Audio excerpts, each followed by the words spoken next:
చూడండి, మనము ప్రాణము, దేహము, ఆత్మ యొక్క కలయిక కదా. అయితే ఆరాధన చేసేటప్పుడు దేహము ఆరాధన చేయడాన్ని కోరుకోవట్లేదు దేవుడు, మన ఆత్మ ఆరాధన చేయడాన్ని దేవుడు కోరుకుంటున్నాడు. ఇంకా సింపుల్ గా చెప్పాలంటే మనము హృదయముతో, అంతరంగముతో ఆరాధన చెయ్యాలి. దేవునికి మహిమ కలుగునగాక. ఒకవేళ ఆరాధనలో నీ ఆత్మ ఏకీభవించకపోతే, నీ హృదయం ఏకీభవించకపోతే, నీ హృదయం దానికి లోబడకపోతే గనక, దానికి ఏకీభవించకపోతే గనక నువ్వు చేసే ఆరాధన మృతమైంది. మనం చేసే ఆరాధన ఎలాంటిది? మృతమైంది. క్రియలు లేకుండా విశ్వాసం మృతం కదా, అర్థమైందా? ప్రేమ లేకుండా విశ్వాసం పని చేయదు కదా, పరిశుద్ధత లేకుండా ప్రభువుని చూడలేం కదా, విశ్వాసం లేకుండా దేవునికి ఇష్టడుగా ఉండలేం కదా. అలాగే ఆత్మ ఏకీభవించకుండా నువ్వు ఆరాధన చేస్తే ఆ ఆరాధన మృతమైందే.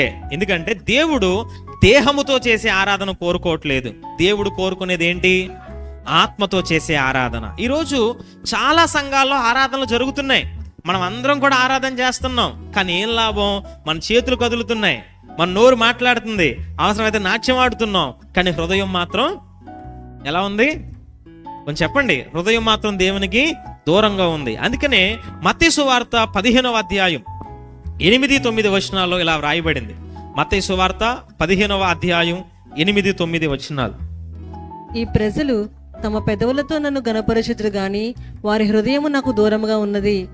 మనుషులు కల్పించిన పద్ధతులు దైవోపదేశములని బోధించుచు వారు నన్ను వ్యర్థముగా ఆరాధించుచున్నారు. చాలు. ఈ ప్రజలు తమ పెదవులతో నన్ను గణపరచుదురు గాని వారి హృదయం నాకు దూరంగా ఉంది. అలాగే మనుషులు కల్పించిన పద్ధతుల్నే, దైవోపదేశములను బోధించుచు నన్ను వ్యర్థముగా ఆరాధిస్తున్నారు. అంటే చూడండి, హృదయములో నువ్వు దేవుణ్ణి ఆరాధించకుండా నువ్వు నోటితో ఎంత బాగా పాడినా, ఎంత గట్టిగా పాడినా, ఎంత గట్టిగా చప్పట్లు కొట్టినా ఆ ఆరాధన అంతా కూడా ఎలాంటిది అంటున్నాడు ఆయన?